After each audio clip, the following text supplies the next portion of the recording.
Friends, welcome to my channel, your English classroom. Today we are going to learn a new advanced structure. So let's begin. আমি কি আর জানতাম যে দুধটা কেটে যাবে? আমি কি আর জানতাম যে তুমি অস্বীকার করবে? আমি কি আর জানতাম যে তুমি আসবে না? আমি কি আর জানতাম যে ও মিথ্যা কথা বলছে?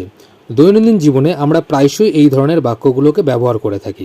কখন ব্যবহার করে থাকি না, যখন আমরা আগে থেকে বুঝতে পারি না বা আগে থেকে জানতে পারি না, মাথাতেও এমনকি আসে না, কিন্তু ভবিষ্যতে এমনই একটা ঘটনা ঘটে যায় যেটা আমাদের কল্পনারও বাইরে ছিল, তখন আমরা এই ধরনের বাক্যগুলোকে ব্যবহার করি।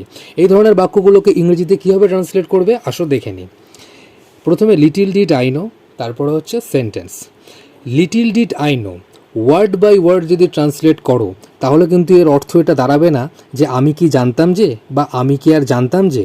কারণ কিছু কিছু ক্ষেত্রে আমরা বাংলা থেকে ইংরেজি বা ইংরেজি থেকে বাংলাতে ট্রান্সলেট করার সময় ওয়ার্ড বাই ওয়ার্ড ট্রান্সলেট করতে পারি না, কারণ তাতে যে ভাবটা দাঁড়ায় সেই ভাবটা আমরা বলতে চাই না।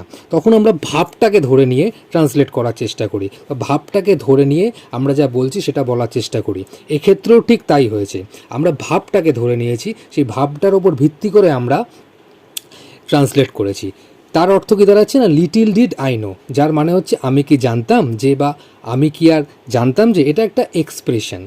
এবার এক্ষেত্রে দুটো বিষয় মাথায় রাখতে হবে। লিটিল ডিড আই নো, এটা এই first part of the sentence এটা কিসে রয়েছে না, এটা পাস্ট টেন্সে রয়েছে। তার পরের পার্ট অফ সেন্টেন্সটাকে অনেক সময় মনে হবে দেখে যে সেটা প্রেজেন্ট টেন্স কিংবা ফিউচার টেন্স, কিন্তু না, আমরা সেই ভুলটা করব না। ফার্স্ট পার্টটা যদি পাস্ট টেন্সে থাকে তাহলে পরের পার্টটাও কিন্তু পাস্ট টেন্সেই থাকবে।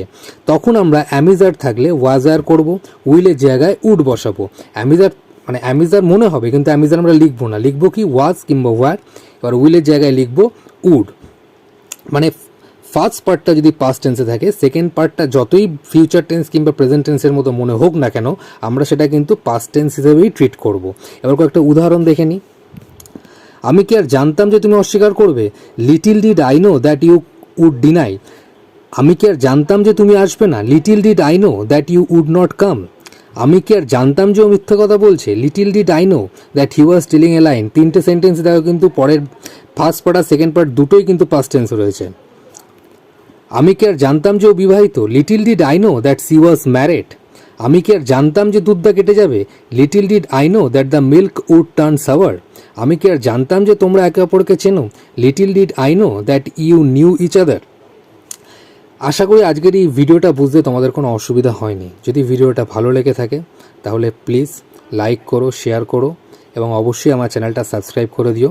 ভালো থেকো।